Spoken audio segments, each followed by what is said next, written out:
where since September 11th, the only people that have been called on to sacrifice anything have been the military and their families, and the rest of us have essentially been given tax cuts and told to go shopping and to shut up.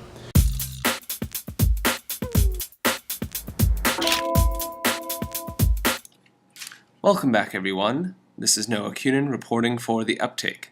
Minnesota Senate District 42 held a 3rd Congressional District Democratic debate this week to an overflow crowd.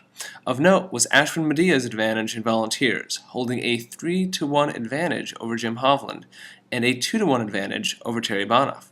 Regardless of campaign strength, Terri Bonoff made an impassioned case for her electability. I joined a suburban revolution, changing the face of politics in Minnesota and becoming the first Democrat to represent this area in the Minnesota Senate in 20 years. While agreeing on most issues, there were points of contrast. Could only use 10 seconds. I'm going to say single payer. Single payer. You'll find that's another distinction here. My notion is lifetime health care for all. Medicare for everybody is the way you could characterize it if you want to. I think our presidential candidates have put forward good plans. I support the plans that have been put forward by the major presidential candidates on the Democratic. One of the most significant disagreements was on Iraq. We can help from a distance with Al-Qaeda.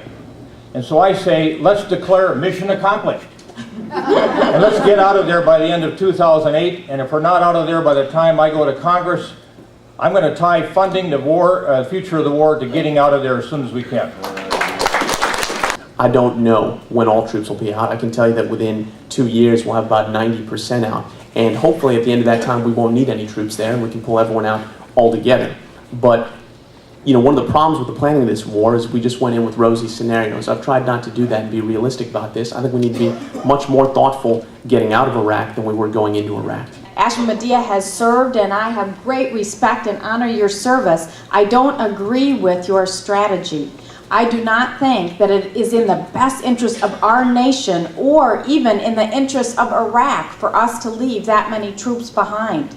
You know, I don't just come up with this on my own. I have talked to experts all over. I've talked to the Rand Beers, who's the National Security Advisor for Clinton, and the Dean of the Humphrey Institute I consult with. And then we will go after Al-Qaeda, which is critical. But we can go after Al-Qaeda from our bases in Turkey and our bases in Kuwait. We invaded that country. We toppled their government. No one asked us to do it, all right? They didn't ask us to do it. We do bear, whether we like it or not, we do bear some responsibility for what happens to those people. I can't give you a bumper sticker slogan about getting the troops out. I've tried to put forward a very thoughtful plan on how we're going to do it. And no, we can't from Kuwait or from Turkey. You're going to need forward observers in Iraq to do it. And this is a 90% drawdown over 2 years with the potential to be a 100% drawdown. All I'm saying is let's be a little bit thoughtful about this. Thank you. Thank you.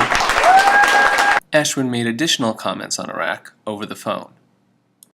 No, I'm not calling for permanent bases in Iraq. What I am calling for is a responsible withdrawal from Iraq. So what I've called for is a responsible withdrawal, a gradual withdrawal scaled out over about 18 to 24 months, at the end of which time we leave about 10 to 20,000 troops in Iraq in order to, 1, guard our embassy and our diplomatic presence in Iraq, 2, target high-ranking members of Al-Qaeda, and 3, prevent genocide if we start seeing it on levels seen in sub-Saharan Africa. Terri expanded her Iraq policy during an interview after the debate. Our peacekeeping troops are essentially, troops, but they are not engaged in military combat. And I learned something new. There's a chapter called Chapter 6 that says they're only peacekeeping and they cannot use any military force. And so if they're there in that capacity, they cannot respond should there be insurgents or people attacking them. Then there's Chapter 7 that says if they're there in that capacity, they do all that they can to defend themselves. And that it might be Chapter 6.5, where they would have the capacity and the ability to respond strategically to insurgents. And I think it's that kind of forward thinking, that kind of compromise that will meet our objectives.